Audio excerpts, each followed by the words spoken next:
Déco dans le présent pour mieux construire l'avenir. La chronique d'Interentreprise avec Francette Florimond. Bonjour, j'espère que vous allez bien.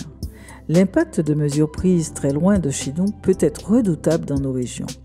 Celui dont je parle aujourd'hui est l'un des effets de la loi immigration votée en décembre dernier.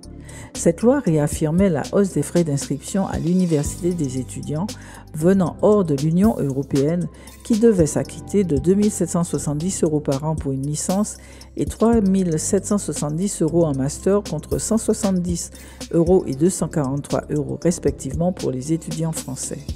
C'est la deuxième fois que le gouvernement veut faire payer les étudiants étrangers.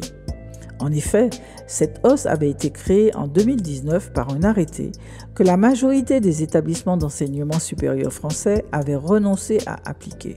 Aujourd'hui, seuls 6% des étudiants étrangers payent ces frais d'inscription majorés.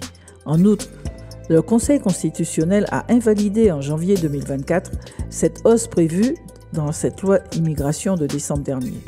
Campus France, le dispositif qui organise la réception des étudiants étrangers en France, clame d'ailleurs depuis sur son site que les modalités ne changent pas, voire que l'objectif est d'accueillir 500 000 étudiants étrangers d'ici à 2027 contre 402 883 précisément aujourd'hui. L'Université des Antilles est concernée de premier chef par l'accueil des étudiants étrangers. Un tiers de ces 14 000 étudiants répartis dans les 5 campus viennent de l'étranger, notamment d'Afrique.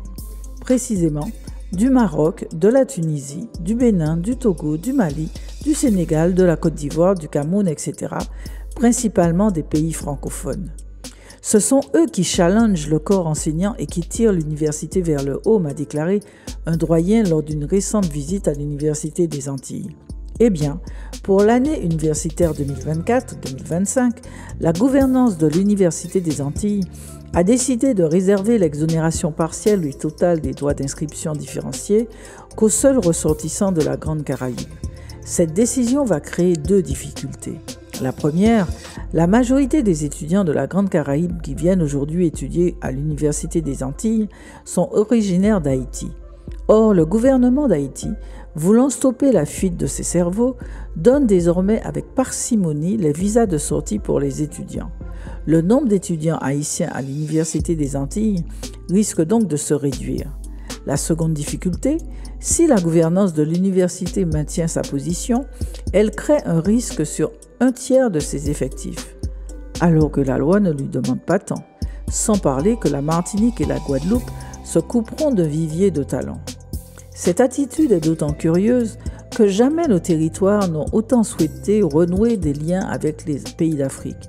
Pour preuve, les nombreux colloques, forums, symposiums, conférences tournés vers l'Afrique sont régulièrement organisés en Martinique et en Guadeloupe tout au long de l'année. Le travail pour l'installation de lignes régulières directes entre les Antilles françaises et le Sénégal notamment, en aérien et en maritime.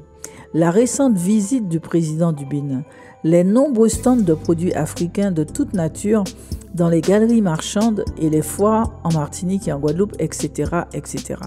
Et puis, inverser la tendance du vieillissement de la population de la Martinique et de la Guadeloupe peut passer par une université des Antilles attractive. Une décision à reconsidérer donc. À demain, prenez soin de vous. Déco dans le présent pour mieux construire l'avenir. La chronique d'Interentreprise avec Francette Florimond.